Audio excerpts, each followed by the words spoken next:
sports marketing, working with the likes of Mark McGuire and NBA superstars, to a 10-year run as a hospital CEO.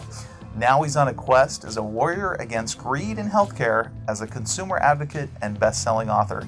Today, I talked to Dr. Josh Luke about his new book, Health Wealth, 9 Steps to Financial Recovery, on this, the premiere episode of Managed Care TV.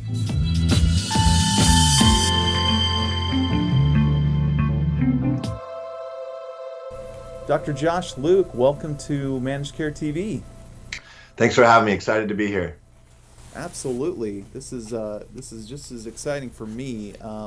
I have been pouring through your book. I have to admit that I have not completed it yet, but what I got in the first few chapters is intriguing me.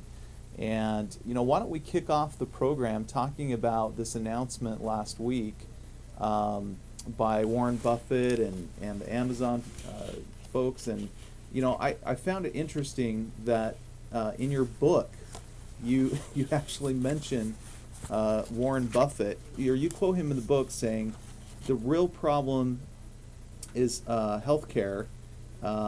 He says that healthcare was 5% of the GDP, and now it's about 17%. He went on to state that medical costs are the tapeworm of American economic competitiveness. So what was going through your mind as you have that in your book, and then he comes out and makes this announcement? Yeah, thanks for mentioning that. Health Wealth is healthcare bankrupting your business, 9 Steps to Financial Recovery. Here's a copy of the cover of it. It launched in January 18th, and it went right to number 1 on Amazon's new release list, and also a multiple category bestseller. So it's been really a hot topic. And since then, actually, it got even hotter, because within a week, Apple announced that they'd partnered with a number of major health systems nationwide to put our electronic medical record in our own hands, finally, which should have happened years ago, right? Isn't it ironic that we can't get access to our own electronic medical record? We actually have to ask permission and then pay for it and then be told we'll have to wait a few days most of the time. And all along, we're being made to feel guilty as if we're putting a burden on the hospital for requesting that information. I think those days need to come to an end, and I think Congress is probably pushing for that pretty aggressively. So Apple made their announcement. Within a week of Apple's announcement, Amazon, JP Morgan, Berkshire Hathaway come out and say, hey, we're going to blow up our whole insurance model and start over. And what's ironic about that is 2 things. I mentioned them in my book, which had come out before that. Warren Buffett used the same quote that he had used 6 months earlier at his shareholder meeting about healthcare being the tapeworm of the American financial system. And it was very rewarding for me to hear that. So that's the first thing that I thought was a little ironic. The other thing that was ironic is the second half of 2017, I would get questioned a lot about, hey, Josh, how do we stop this locomotive that is hospital industry, lack of transparency that keeps driving cost up, and therefore insurers have to charge more. And every year there's just an annual premium increase for mid-market, Fortune 500 companies, and even small businesses. And the answer I gave, and if you read my last book, which was called Execute, a former hospital CEO tells all on what's wrong with American healthcare, there's 2 chapters about big EMR in hospitals, big electronic medical record companies that control the whole industry. They're so big that when I was a hospital CEO, I was a hospital CEO for 4 different companies, 4 different hospitals. They told me at all 4 steps of the way, none of my hospitals were big enough for them to even waste their time with. And they really wagged the dog at these big hospitals. And so let me just close this answer by saying this. If the Affordable Care Act and everything that follows it is about value-based care and us taking care of ourselves at home, realizing that the largest expense in the model is if we have to go to the hospital, which in the model of the future is a sign of failure of the system, and the people controlling technology for us to care for ourselves are hospitals who have no incentive whatsoever for us to be well and at home, because they only get paid when our head's in their bed, and big EMR companies who only get paid by the hospitals who have no incentive, then who is it that's going to push technology into the home? And you know what my answer was for most of 2017? There's about 6 technology companies internationally that can trump this problem of hospitals and big EMR. And the exciting thing is that in January of 2018, Two of them came out and said, we're going to make our move. And I'm pretty sure you can expect to hear something from Microsoft and Google/Alphabet in the near future as well. So why all this greed? I mean, where does this stem from? I know reading your book, are we kind of, is the sun setting on the fee for service model? Has it already set? I know that there's the value care initiatives. I mean, where are we at right now as far as that's concerned? Great question. Logic would tell you that the fee for service free for all, which is the name I gave it years ago, because it really is a free for all with no checks and balances. The fee for service free for all should have come to an end about 2012, right after the Affordable Care Act launched, Obamacare, right? The problem is, let's go back to my prior answer. Hospitals are in control, and they have no incentive to transfer the power away from themselves. They've always been the king of the space, right? So they drug their feet and drug their feet and drug their feet. And it was about 2015 or 16 before so many of these penalty programs started to add up that it actually started to have some financial impact on the hospitals, and they started to make the right moves or say the right things. I remember when I was first the vice president of post-acute services for a big health system in Los Angeles County back in 2013. I'd have people call me from all over the country and say, hey, I have the same title as you do, but they really don't want me to do anything. They just want to tell people that they're converting to value-based care. I would get that call all the time after I founded the National Readmission Prevention Collaborative, and it was largely true. Think about this. Readmission prevention and readmission penalties for hospitals was one of the programs that was introduced from Obamacare. So people would come to me after I founded this not-for-profit collaborative on readmissions and say, hey, I have this great product to prevent readmissions to hospitals. Can you introduce me to some CEOs? And essentially I said to them, hey, so here's your pitch, right? You pay the technology guy 10 grand a month and he'll keep heads out of your beds. The problem is they still get paid for heads and beds. So how's that pitch going to go? Not very well. So that's a real polarizing example of why this slow trek from fee for service to value-based care has taken place. But to your point, it takes an Apple, it takes an Amazon, JP Morgan, Berkshire Hathaway to say, we'll end the madness. We're declaring the tipping point. We are declaring the tipping point that healthcare is no longer affordable or sustainable. The hyperinflation is 10 to 15% annually. We can't do it anymore. And one more company that's top 10 internationally, but not a tech company, made an announcement in early February 2018. Disney said, hey, we're blowing up the system. We're starting over down in Florida. And you can expect the same announcement here in Orange County where I live and throughout the country if it works out. So what do you think the game plan is to start things off with the likes of Warren Buffett and Jeff Bezos? What is their going to be their method in to break into this business? Is it going to be acquisition? Is it going to be organic? Where do you think? Look into the crystal ball for me. Sure, and that's what I do as a healthcare futurist, and you can only imagine I've been doing nonstop interviews for about a month. Not just as soon as my book launch ended, boom, Apple's announcement, Amazon's announcement. So I've been literally doing 2 or 3 hours of interviews a day and getting that very same question. So the answer is absolutely not acquisition, because the current model is the problem. And so there are so many simple things that not only can they do, but are already being done. And let me give you an example. If you look at the recommendations for how often somebody, a 45-year-old like me, is supposed to get a well visit, the debate is it 2 years or is it every 3 years? Most companies are now requiring you to do an annual well visit, which is a costly expense, right?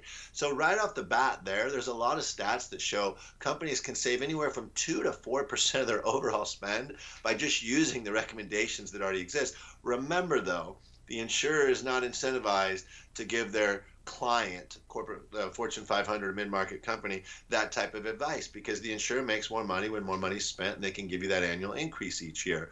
So number one, let's just use logic. I like to say 2 or 3 things. Number one, you and me and everybody else need to become an EHC, an engaged healthcare consumer.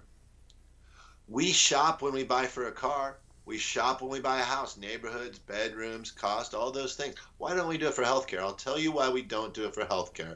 The myth that hospitals spread for years. Your insurance will pay for it.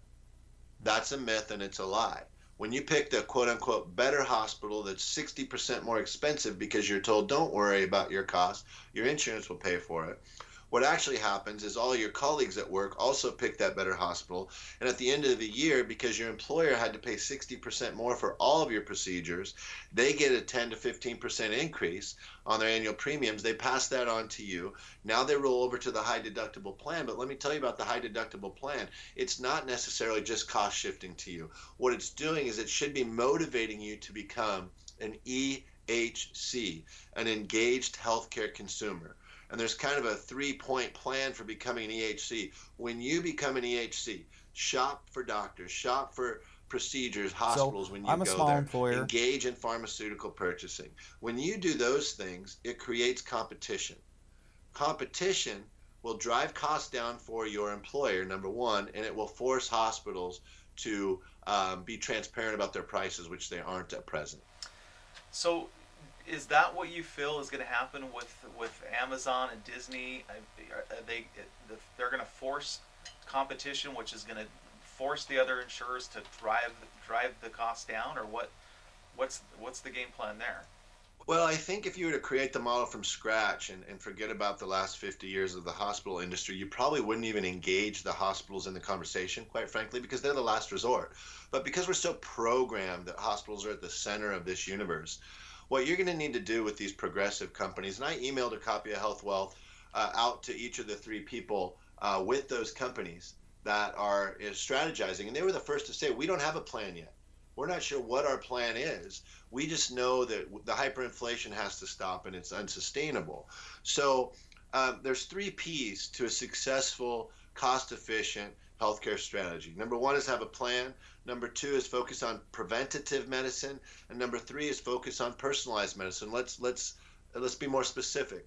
You can do DNA testing, full genome sequencing. It's now under $1,000 for a partial sequence. It's under $300. It'll tell you pharmacogenetics, which medications work for you and which ones don't. It will tell me different meds that work for me and different meds that won't work for me. That's an easy start. So tell me then, what's going to be the difference in these new plans that are going to come forth, or the healthcare model from Warren Buffett versus companies that already self-insure, like Motorola and IBM? It's completely different. Okay. It's a completely different scenario. They have nothing in common. They're going to start from living healthy. Okay. They're going to realize that the hospital is the last resort, and we don't want to get any advice or input from the hospitals. They are going to force competition, so the hospital who used to be able to strong arm them no longer can. And I've heard from some of the top hospitals in the country, they say, oh, but they have to negotiate with us. And you know what my response is? Hey, Providence, Dignity, Atrium Health, Ascension, they have a hospital, Kaiser, right down the street from you. Don't be ignorant.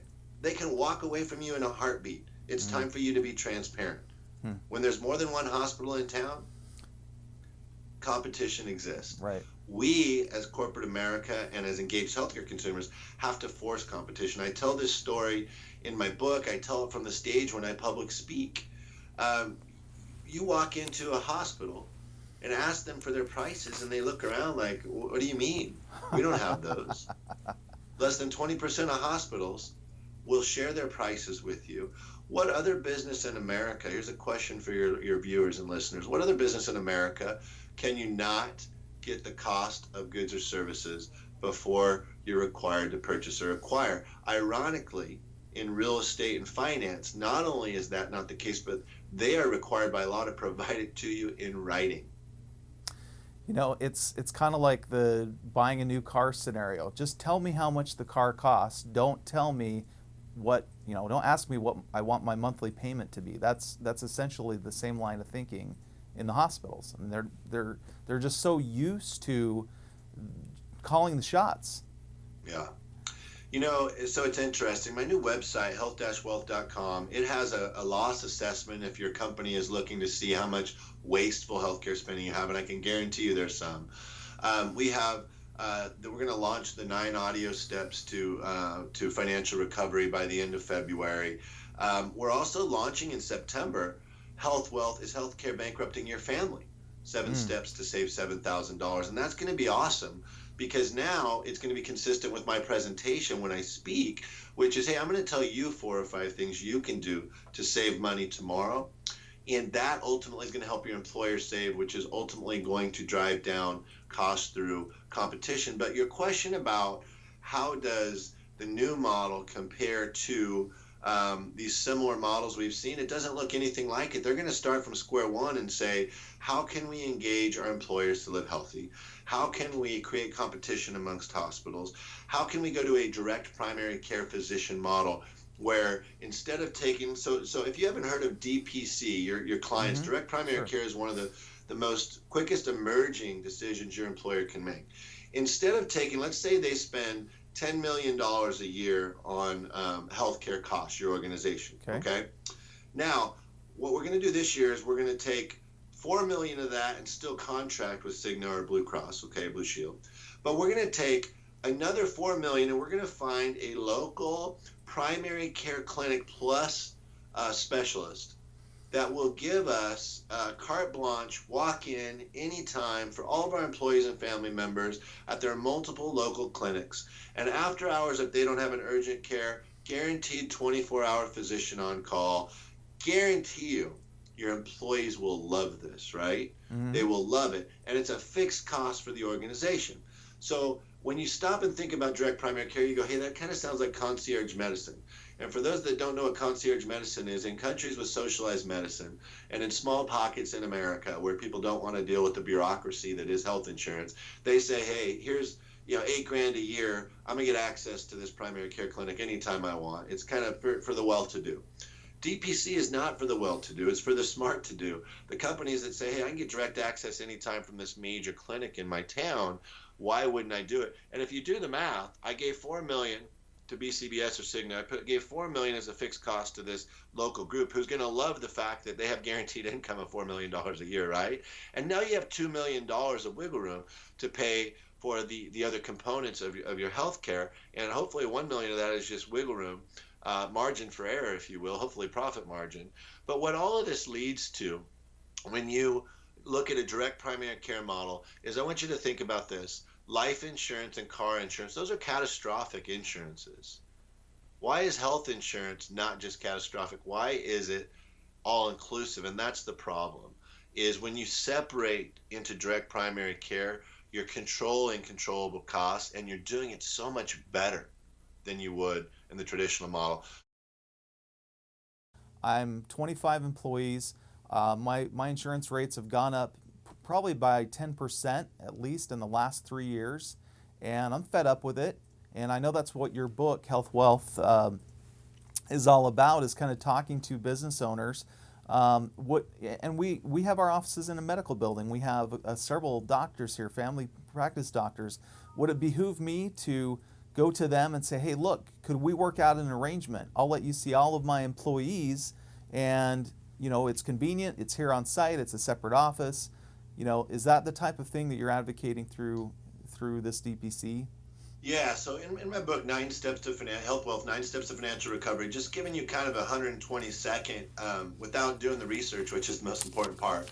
The first thing I would say is look at alternative insurance models like Sedera Health, where they are offering telehealth, remote monitoring, immediate walk-in access. I would look at a direct primary care model. If normally for a company your size, DPC wouldn't be an option, but when you look at your overall spending and you're in the parking lot with a doctor who might have multiple specialists in their office, and you can take a fixed cost, and what we do is analyze what percentage of your current spend is going toward primary care, and you'd be alarmed to find out you could save significantly if you walked across the street to that doctor and offered him 40 or 50% or her of what you're currently spending for that guaranteed income. Remember, doctors are business people too. Sure. You're guaranteeing them a certain amount of income a year. They're going to be all over it. So, the thing I love about your book is you are so passionate and you are so fed up with what we've, I mean, there's no other way to say it. I mean, I love the spirit that you drive forth in this book because you've been there, you've done that. You've seen it on the hospital side where the spending is outrageous, and you've seen it in your personal side. I love the part where you talk about, your COBRA and having to make that decision, which that's attractive to no one that I know. Yeah. You know, Hey, you're unemployed. You get to pay for this yourself, and it's irresponsible spending, but do it. Yeah, $2,000 a month or whatever. exactly. One of the other avenues I just wanted to discuss with you that we talked about before we agreed to have you on the show is the emerging co-op model, where you've got Sure. these organizations. I know there's a lot of religious based of co-ops. Talk to me about a co-op. What are the advantages and disadvantages of an employer actually looking to go the co-op route? So I told a story to my students. I teach at USC in public policy, and I told a story before I posted it to LinkedIn and Forbes, because I write for LinkedIn and Forbes.com. And I always shared it with my students to get their input and also to get some free copy editing. And I told them a story of this one patient one day who I heard him say he couldn't afford it, which was fine. That's what we did. I was there for the mission, not for the money. And then I went to the cafeteria, and we had a great cafeteria at that hospital. And I couldn't help but notice that him and his two daughters were in line. I was in line behind him, being patient. I never liked to be the CEO that cut in line. And when he opened his wallet to pay in front of me, I saw at least $1,000 in hundreds in his wallet, which isn't all that uncommon, okay, in that territory, because a lot of those folks are working for cash. Right. But here's what dawned upon me. If I said to him, hey, great news, President Obama just passed legislation that gives you and all your family insurance, it's only going to cost you $450 a month. Do you know what he would have said? I'm coming to your emergency department I'm getting it where free. it's free. Yeah. So when they undid the mandate, Trump administration undid the mandate. Now you're going back to, and an article even in this morning, early February 2018, said Obamacare enrollees this year down 3 million from last year. Why? Because the people that didn't want it to start with said, I don't have to have it anymore. Right. And that's just common sense, if you ask me. Sure. So what about these co-ops? The co-ops are now more in play because you as a small business owner, right? And even if you're a mid-sized business owner, when you say, hey, we're going to have a meeting and offer 6 options this year. If you're a Christian, we're going to offer a Christian co-op, and we're going to fund $200 a month. We're just going to pay it to you via salary. That's up to you. If there's co-ops that aren't Christian, that I just in the book I think we talk about, there's a new Jewish co-op, healthcare co-op that's coming up. There's all these what I call alternative insurance models. And so the answer to your question is, are they legit? Yes, but there's no guarantee that your expenses will be paid. So in most of them, you have to pay up front and then ask for reimbursement. You have to be an active participant in the religion or in the organization. You can't just sign up and say I'm a Christian and sign up for a Christian co-op. They want you to walk the walk. Fantastic. I mean, you've brought up some great points, and I think the biggest thing that we want to put out there is that, frustrated business owners like me are not without options. There's things that we can do organically within our organization to start taking control of these healthcare costs, and that fires me up, because I know the money that is going out month after month after month in those increased premiums, and it's not sustainable. There's going to come a point where, as a business owner, and I'm sure you talk to a lot of business owners, that it's just not going to be sustainable. There's going to come a breaking point where, like you say in your book, it will bankrupt you. It will take over. And interestingly enough, health insurance wasn't always something that was offered by employers. There was a time when that started and just became commonplace. What other advice do you give to business owners? I don't want to be the spoiler that gives away everything in your book. I think everybody should pick up, every business owner and every consumer should pick up a copy of this book, because it's not stuff that you're hearing out there. But what are some other tidbits, without spoiling the book, that you could give to business owners like myself? Thanks for mentioning that. And I would start by going to health-wealth.com, because you're going to see everything you want there. And if you're looking for a public speaker that will entertain you and make you laugh, but also allow you to leave with 4 or 5 points that you and your family can save money on the next day, I'd love for you to look at drjoshluke.com. But you made a point. Check out the book cover right there on top. Is healthcare bankrupting your business? Is there a better title for a book? Because the answer is yes. I don't even need to ask. Right. And in September, when the next book comes out that's written for the individual, is healthcare bankrupting your family? And I can tell you right now what the first line of that book is going to be. Are you an EHC? ? Right. And I joke with people, that's the whole book. But it's not the whole book, because we're going to give them details on how to become an engaged healthcare consumer. But the answer to your question about where should people go, what should they do, health-wealth.com has a lot of these resources. This book is going to give you a lot. We're actually going to have an interactive series up on the website pretty soon. There's a free loss assessment. You go on the website, you answer some questions, it'll tell you if your business is leaving money on the table. We'll have a similar assessment up there for families and individuals, probably by summertime before the next book launches. The bottom line is just become an engaged healthcare consumer. And if you're not prepared to buy the book yet, I'm not big on being a salesperson. I'm big on passion. And thank you for sharing that. This is personal to me. Awesome. Give us the website one more time. We'll put it up on the screen. So health-wealth.com is the main website with all the healthcare affordability stuff. Also go to LinkedIn and connect with Dr. Josh Luke. And if you're interested in looking me up for speaking, which is my main income, so please do if you know somebody that might be interested. Absolutely. Check it out at drjoshluke.com. Fantastic. It's been great to have you today, Dr. Luke, and I hope that we can actually call upon you from time to come back on the show, share any new news, respond to, I'm almost certain there's going to be other companies, other corporations that are going to be getting on this bandwagon. For sure. And would love to hear about that in the future. So thank you, Dr. Josh Luke, for coming on Managed Care TV, and we will see you next time. Thank you very much. My pleasure. Thank you so much.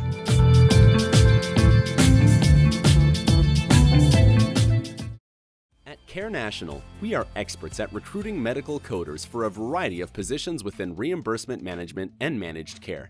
Our services include direct hire placement, temporary staffing, and project staffing. Each medical coder we place is screened to your company's exact specifications, including verification of coding or medical record certification by a HEMA or AAPC, employment and education verification, background for criminal or fraudulent activity. Additionally, we offer a guarantee giving you additional peace of mind for your investment in a qualified coder. Call CareNational today to find a custom solution to your staffing needs. We can be reached at 1-800-974-4828, on our website at carenational.com, or simply email coders@carenational.com.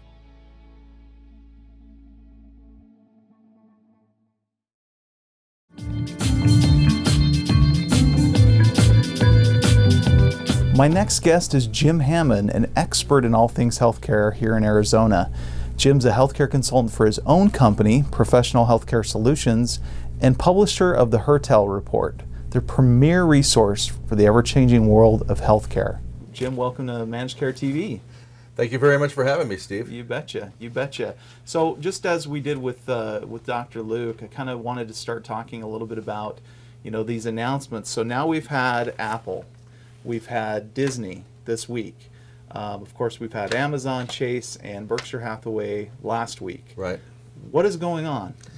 Well, I think it's repackaging of what we've been hearing a long time, and that is employers are tired of how much they're spending on healthcare, and they want to do something about it. We've heard this before, and we do have what we call the ERISA law in our country that allows employers to build their own benefit plan, to administer it, to determine those benefits. And I think that that's getting some more play, I think, now in our industry, is that, hey, look, let's let the employers make their own decisions. Let's take this down to different levels, states, employers. We shouldn't have the government answering these questions for us. Let's answer them ourselves. So, Dr. Luke, basically, I asked him the question, do you think these companies are going to start with, acquiring health plans? Obviously, he thinks that's the furthest from the truth. It's more or less going to start within their organizations, and initiatives that they can do within the company to start quality of care. Sure. That could include their own clinics. I mean, what do you think? Well, I certainly think that them moving into providing care, to doing clinics, makes sense in certain circumstances. We're talking about a lot of employees. That's why we're talking about this, is because they represent a lot of employees. Well, are those employees all in one place? Are they all in these large offices where you could have a clinic and you can take care of people at work? Then absolutely that could be part of their solution. Okay. But I think the question you asked earlier is more about insurance, right? And the size. These companies are already their own insurance companies. Okay. They are already pooling money, paying it into either funds or Self-insured. Mostly I imagine they're self-insured. I don't know the truth about that. Do you? Okay. I don't. I would, as we were talking earlier, I would think with those deep pockets that they wouldn't be handing money over to, to Blue Cross Blue Shield and United and some of those payers. It depends on the business unit. So Berkshire Hathaway is a huge conglomerate, right? But it owns lots of companies that probably do their own thing. Some are buying fully insured products in their markets. Some are probably large enough to do self-funded. Makes sense. So they have a mix of these. And I think that what they're talking about is how can we, kind of combine all these things and use the leverage of all of these companies on all of these employees to get a better deal on healthcare, to get a better rate, or to get to build our own plan. And that's where I think they're eventually going to go is let's build our own plan. We can use infrastructure and technology that we have or we can acquire to do many of the functions that right now are being done by the fully insured payer. Sure. Or they're probably being done by a third-party administrative partner that these companies are already working with. And so will they create their own TPA or will they push their TPA partners to do a better job? There are a number of things that they can do with this leverage. Yeah, and it would seem to me if they're using a TPA, which most likely they are to administer Right. their self-funded plan, that they're probably just still getting the squeeze year after year. Hey, we got to raise your rates. We got to stay up with the times. Sure. That type of thing. So they get rate increases, and what they can do to fight back with those rate increases is to have a better experience. So if you're a reinsurance carrier, you look at your client, you say, okay, hey, we're covering 1 million people, and we're only covering these events that fall out of the norm. So really, really expensive patients go to what we call reinsurance. Okay. And those reinsurers give out rates based on experience. So if you're a company that very rarely has any of Right. these events, then Right. your reinsurance rates are going to go right down very, very quickly. They're going to go down. So that's what they want to do. They want to improve their risk experience to go buy reinsurance at a better rate.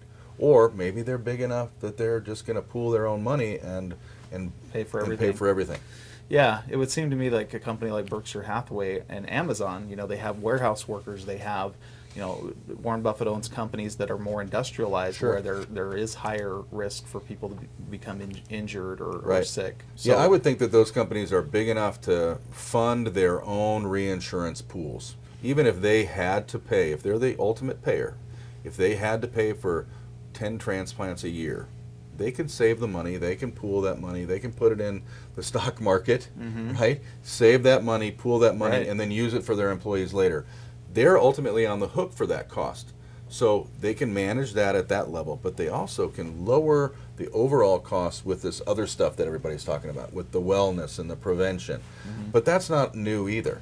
So, obviously this week has been a bad week for the stock market. I don't know if that Right. had any effect. I know that I have a kind of an insurance portfolio and it took a little bit of a dip. Sure. How do you think ultimately these companies, big companies, going out and trying to reinventing the wheel, how is that going to affect the other traditional insurers? Well, I'm not a wizard at making predictions, but this has happened before. I Sure. think these big companies, the big ones that we heard about all year, United, Cigna, Aetna, Anthem, and the Blues conglomerations, these organizations are big enough and strong enough, and they own enough market share that this should not ruin their day. This Okay. is not going to ruin their day. It's maybe a little bit more competition, keep them on their game. They've got to do the same thing. They've got to go to employers and say, we have the answer for you to control your costs. The old way of doing things has not worked. Our percent GDP in healthcare is going up, unstoppable. Approaching 20% of our GDP is healthcare. So insurance companies, employers have tried this stuff before. I don't think it's anything new. It's really just leverage with their size and then innovation. Are they Okay. going to use technology to connect with their employees to keep them from getting sick in the first place? Ultimately, prevention is the number one thing that controls your costs. So some of those solutions that Dr. Luke mentioned were things like telehealth, Right. maybe creating a confidential room within an employee center where they can go and they can actually, talk by a video to a physician and get an assessment without having to go to Sure. a location. These are things we already do. They're called HRAs, health risk assessment. So yeah, these health risk assessments are interviews that you can do with a nurse, and you can arrange to have these done. All 100 of your employees can go through these things, and then that helps you create programs to go identify the obese, go identify the diabetic, identify the heart risk patient, and then build wellness programs to fit their needs. This is not new. People have been trying to do this. Will these 3 big employers, or now 4 or 5 big employers, with their market leverage and their innovation, be able to come up with a new mousetrap to get this done? We're gonna actually take a quick break, Okay. and then when we come back, I want to talk to you a little bit about the ACO model. Sure. You already kind of talked about it, value-based care. Right. So we'll take a quick break, and we'll be back right after this. Okay.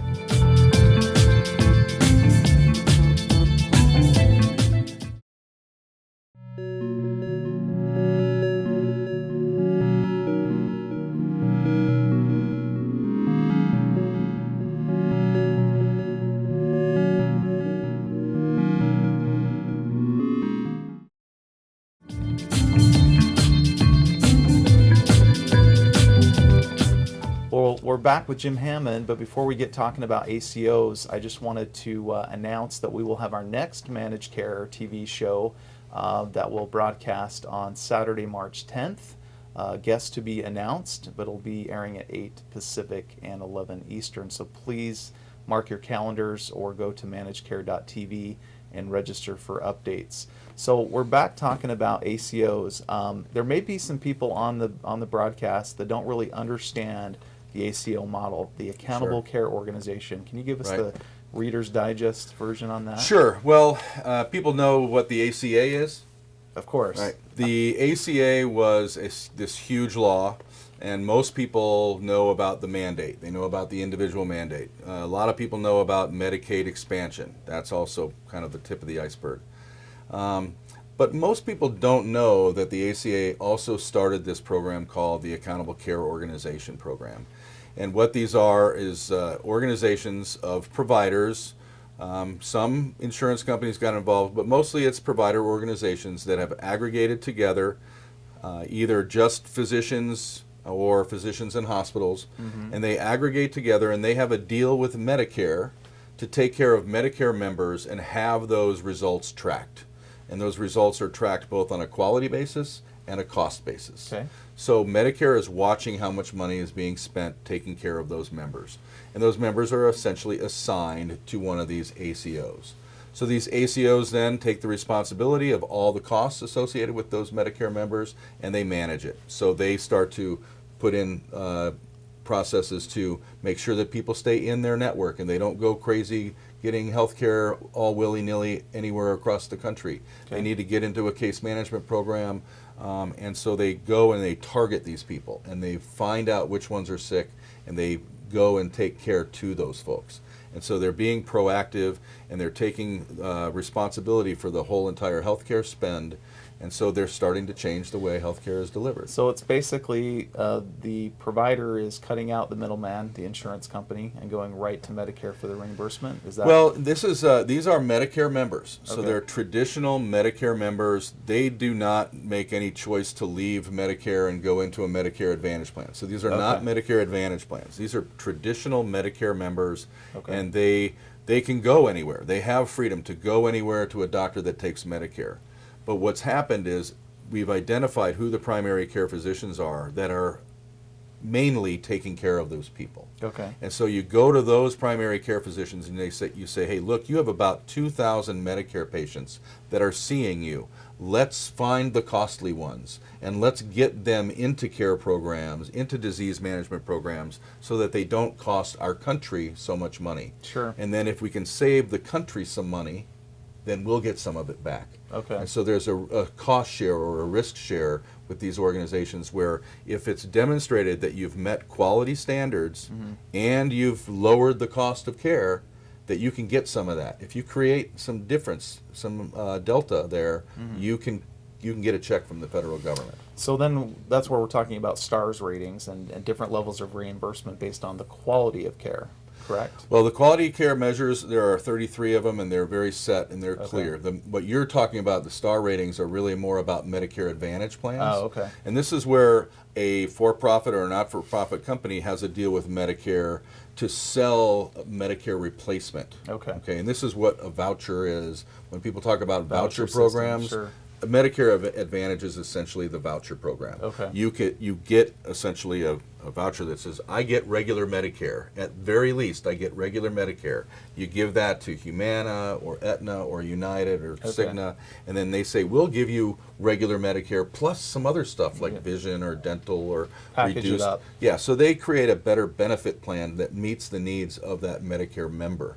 And those organizations, they then in turn go talk to ACOs about taking some risk and taking responsibility for bulks of those patients at a time. Okay, so ACOs pretty much are provider-started, provider-oriented, and that's who's... For the most part, yes, they are. There are a few main types of ACOs. There are system ACOs, so this is where you see in Arizona we have Banner Health Network, so that's a Banner owned and operated ACO.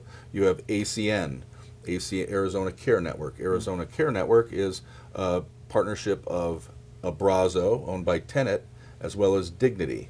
They also have Phoenix Children's for commercial products join them. Okay. So those are system-based. Then you have a group like Commonwealth, which is purely primary care physicians that have come together, and really kind of any combination in between. You also have specialists that have created these ACOs. So you've seen one. There's a few different types, but mostly they're provider sponsored. Okay.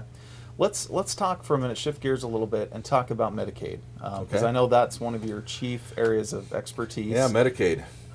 Arizona Medicaid is access, and it's run pretty much. There are other states that do a competitive model. Correct. But can you talk about what Arizona does and how that's kind of helped things here in Arizona? Sure. Well, it kind of comes with a story. Arizona is the last state that participated with Medicaid. Okay. So we were the last state in 1982. The Arizona State Legislature finally passed a law that said we're going to take Medicaid money. As you might know, Arizona is famous for not really wanting to take federal money, not wanting to participate in federal programs. But by the 80s, it was clear that the counties and the hospitals could no longer afford to take care of poor people and not get paid for it. So in 84 actually, they started the program, and it was all managed care. So they have a competitive bid process where for-profit companies, not-for-profit companies, government entities, anybody that wants to put together a plan can bid to win some business. And that business is capitated. You get one rate for each person, and that's all you get. So kind of a community rating for people that have different eligibility categories. Okay. And so it still is a very competitive process using principles of managed care for delivering public health. And then access, as we call it, became a model for other states to create these managed care models for Medicaid. And how many other states have a similar? Oh, I don't know specifics. I would guess that probably more than 20 states are actively using some sort of managed care model to deliver. And a lot of them were patterned after Arizona. Oh, absolutely. Arizona was the pioneer in this, and it's funny that consultants and people that worked in Arizona in the 80s and early 90s in Medicaid, then they went all over the country and built Medicaid programs in many other states, yes. Let's take another very quick break, and then when we come back, I want to talk to you about your publication, the Hertel Report. Great. And a lot of people interested in that, so we'll be back right after this. Excellent.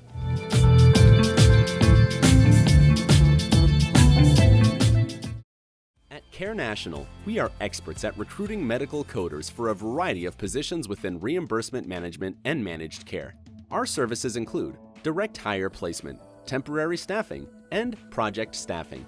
Each medical coder we place is screened to your company's exact specifications, including verification of coding or medical record certification by a HEMA or AAPC, employment and education verification, background for criminal or fraudulent activity. Additionally, we offer a guarantee giving you additional peace of mind for your investment in a qualified coder. Call CareNational today to find a custom solution to your staffing needs. We can be reached at 1-800-974-4828, on our website at carenational.com, or simply email coders@carenational.com.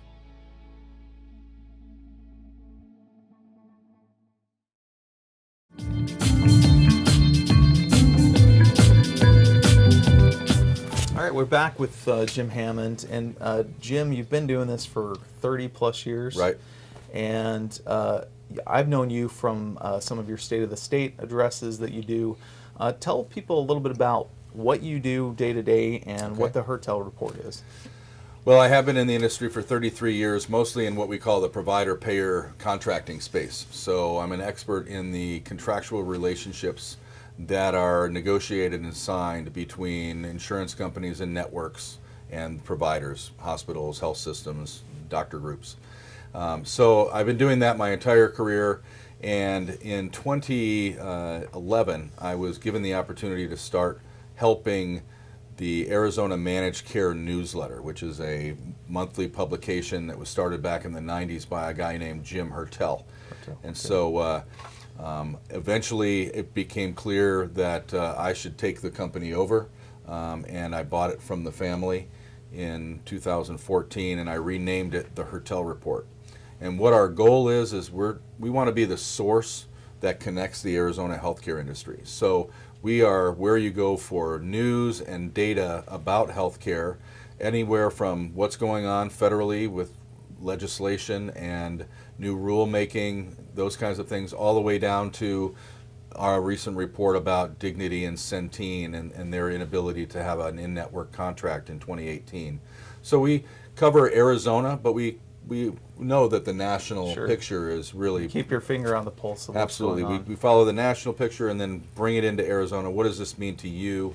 And we pride ourselves in being impartial and forward-thinking and what we call solutions-focused. We don't dwell on failures. We're talking about what are people doing to try to change our industry and make it work more efficiently and deliver that value that we're talking about with these value-based networks. Sure, and I know obviously we can't get your opinion on every topic, and I want to. I have opinions so desperately, but and I know you don't like being a speculator, but I've been wrong a few times.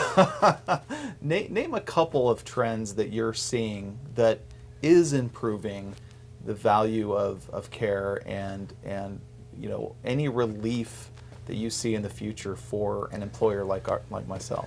Well, I was going to go to two things. One is this targeted case management or care management. And so these organizations that now have incentives to do so, they're mining their data to find the people in their organization, the members, the enrollees or subscribers, to find the ones that are potentially going to cost them money. And then they're intervening. They're going and saying, hey, look, you have diabetes. Let's get you in.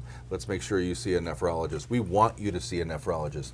They would rather pay a nephrologist 2 times a year or 3 times a year to see somebody than to have somebody have an event, have a kidney injury. Sure. So I think the targeted case management where they're using technology, the EMR and claims data, because now they're partnering with the health plan, they're using data and this information from the EMR, the electronic medical record, to identify these patients that need attention. So that's one thing. Okay. The second one is more about what the bundled payment movement. The bundled payment movement is kind of elongating the episode and saying, you can no longer be in a silo, right? And the PCP say, oh yeah, you need to go see a surgeon, go see a surgeon, and they disappear. And then the surgeon says, hey, I did what I need to do, I cut them, I closed them, I'm done. And then there's the rehab department or whatever that has to go and take the next phase and get these people back on their feet. So instead of having those all in different silos, it's one bundled payment. And now all of those players need to work together and ensure that everything all the way down to the final end of rehab is managed and controlled. And when providers start working together like that, you know what they do? They take out variation. They go and say, what were the outliers? What were the things that went wrong? And then they fix those. So they reduce variation, they reduce these outliers, they reduce the number of people that have bad outcomes. And that, I think, is really important to watch, because that will make a difference in the costs. Yeah, I want to talk about for a second about co-ops. Now, this is something that's emerging. I know they're not held to the same level as far as Well, they're not the law. ACA compliant. Right. Well, Right. and they're not held to the insurance laws Right. that are out there. So, but for those people that are watching that aren't familiar with what a co-op is, what are they? Why are they a hot item right now? Pros and cons. Take it away. Well, what I'm guessing that you're talking about are these ministry programs. Are you Correct. talking about that, Yeah. right? Yeah. It's interesting. We just published a story about this on the Hertel report just the other day. So you can go to the website, and there's a couple of stories and links to other stories about this. Sure. To be honest with you, I don't know a lot about it. I do know that it is not real insurance. Okay. You do not have guaranteed coverage, Payments. right? Okay. So it's more of a co-op of the true sense, where people are working together and they're Pooling their money. pooling their money, and they're taking chances, basically, that nobody gets really, really sick. But if Okay. somebody gets really, really sick, they're probably not going to get their bills paid. Because those ministry organizations are pooling their money, right, for reserves. And if they have bad experience, those reserves will get eaten up and they will fail. Right. And so they're not held to standards about how much money you have to have reserved, Right. or what you have to cover or not cover. So it's ripe for a problem down the road. Okay. It may sound really good now, but eventually one of these ministries is going to have a hemophiliac, or they're going to have a 2 transplants or something like that will Just delete kill their their coffers, reserves. Yeah. and then they're in trouble. So it's just like anything else. Insuring is about saving money and reserving money. And so if your ministry is reserving money and saving money, then maybe they can pull that off. So maybe one of the positive aspects is somebody could go in, sign up for a co-op, maybe get into a doctor, routine stuff, fairly inexpensive. Maybe they have an additional catastrophic plan through another company. Right. But maybe they're just trying to save on the day-to-day, hey, I've got a cold, I need to go to the doctor. Yeah, I think there are other ways to do that, and really, truly self-insurance. Why would you pay premium if you're going to pay to go to the doctor anyway? And that's the age-old quandary about insurance is, hold on a second, I could pay my own doctor bill. Right. I'm paying $200 a month or $800 a Yeah, month I in can pay premium, $80 but to I the can pay the doctor. $80. So you're really not insuring the $80. Okay. You're insuring cancer. You're insuring getting hit by a truck. Right. That's what you're paying that money in every month for, is that catastrophic event. Paying your bills as you go, there's so many ways to do that. You can get a high deductible plan and an HSA. You could just save your money. I talk to the young people all the time. They're like, I don't want to pay $200 a month, even though you think that's a good idea. I'm like, okay, then take the $200 a month and put it in your Stash it. own checking Investment account or your own savings account, because when you get sick or when you have a diagnosis or an injury, then you have some reserves of your own, because people are saying, essentially, I want to self-insure. I can self-insure. Yeah. And so you say, okay, well then build some reserves, because you need to reserve if you're going to self-insure. So in reality, though, if somebody just does that and they just tuck their $200 a month away, I mean, the thing is, by law, any emergency room has to see them. Right. It's really just a gambling game. Isn't that really what it's Well, all about? For the Generation Z and the millennials? Well, insurance is always a gamble. That's Sure. That's what what you're you're paying, doing. You yeah. are gambling with the health insurance company. Every time you pay your premium, you're saying, "Hey, here's $400. I bet I get sick." Put it all on black. Yeah, I bet I get sick. And then what happens? You don't get sick. You go, "Shoot, I just wasted $400. I keep giving them $400, Right. and I never got sick." Well, that's good, but the opposite is bad. It's like, "Oh, I'm not paying. Then I get sick. I saved my $400 this month, but now I have cancer." Right. You I lost spent it that on bet. that new BMW, and so now I don't have the money for So people make decisions about that all the time, but these ministries and these association health plans, which are also getting a lot of play, they're about pooling and reserving, but those organizations, in my opinion, should be buying reinsurance for those catastrophic events. So one of the things that's been happening in our business is the consolidation or acquisition of, these larger insurance companies swallowing up, the regional players. Right. Are we going to continue down that road? Is there some sort of fantasy that one of these large players might get themselves into a single payer system? Or what? I don't think that's where we're going. I don't think we'll go to single payer by consolidation. If we went to single payer, it would be through legislation. Okay. I don't think either of those are that likely. What I would say about this is that the companies are coming together as much as they can to get market share and to get economies of scale, just like any other industry. But I think we saw last year where the Department of Justice stands and says Aetna and Humana is too big. They're too big. Yeah. Cigna and Anthem is too big. And so I think anything below that, yeah, that could happen. But there's not many of those left. Right. So we're going to end up with 3 to 5 major players in the insurance industry. But what I think is more important to watch, and what we were talking about earlier, is these large employers or banks of employers coming together, kind of competing with those insurance companies for creating a more efficient wellness and sickness benefit plan. Okay. Right? You want to have a wellness plan to keep people well and to Right. prevent, but you have to have what we were talking about earlier, that reserve. You have to have some way to pay really big claims. For the And you can catastrophic do stuff. both. You can do both. And I have faith. I'm an optimist. I believe that our industry will figure out how we can do both. Yeah, it seems like anything that disrupts the current situation is ultimately going to level out and help everybody in the long run. Right. Competition always helps the Drives consumer. innovation. Yeah. Absolutely. And that's what I think this is really going to do. It puts pressure on the Uniteds and the Cignas and the Aetnas and the Anthems to do better, to be innovative, to use technology to really get at the root of the problem. Ultimately, prevention is where it's really at, and if you really care, if you're an organization that has the incentive to really care about that, then you can make a difference. Insurance companies have not had that incentive. Right. Their incentive is basically to get the less costly care, and on the hospital side or the provider side, it's how do I make some money off this patient? How do we get, as Dr. Luke says, more heads in the bed? More heads in beds. Well, the insurance companies, in my opinion, they measure themselves by revenue. They bonus themselves by revenue. And so it's all about growing. And so if you really want to prevent care from needing to be delivered, then you need to invest in prevention. The insurance companies do not have that incentive. They want the pie to get bigger every year. Even though they are very hard on providers and they don't want to pay providers more, every year their spend goes up, and every year their percent that they make gets bigger, right? So they're incented to have this continue.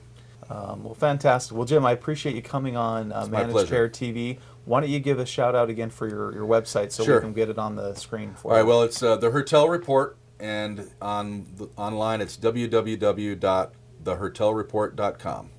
We'd love to have you come visit, and eventually, if it looks like it meets your needs, become a member and get all the good stuff behind the member wall. Yeah, I became a member, and it's good stuff. I've already seen some of like the last State of the State, which unfortunately I missed. But Yeah. the State of the State, if you're here in Arizona, you don't want to miss the State of the State event, and you can only be updated on that if you get involved in the Hertel Report. Right. And that's good stuff. That's good, solid information for anybody that's in healthcare or health insurance here in Arizona. Well, thank you, Steve. Thank Appreciate you, that and testimonial. hopefully we can have you back Sure. again on a future Well, show. I do like to talk about healthcare. It drives me crazy sometimes, but it's my passion. Excellent. Again, March 10th is the next Managed Care TV broadcast, starting at 8 a.m. Pacific and 11 a.m. Eastern. Hope you'll join us. We'll be announcing those guests shortly. And for now, thank you for joining us here on Managed Care TV. Have a great day. Thanks again, Steve. You bet.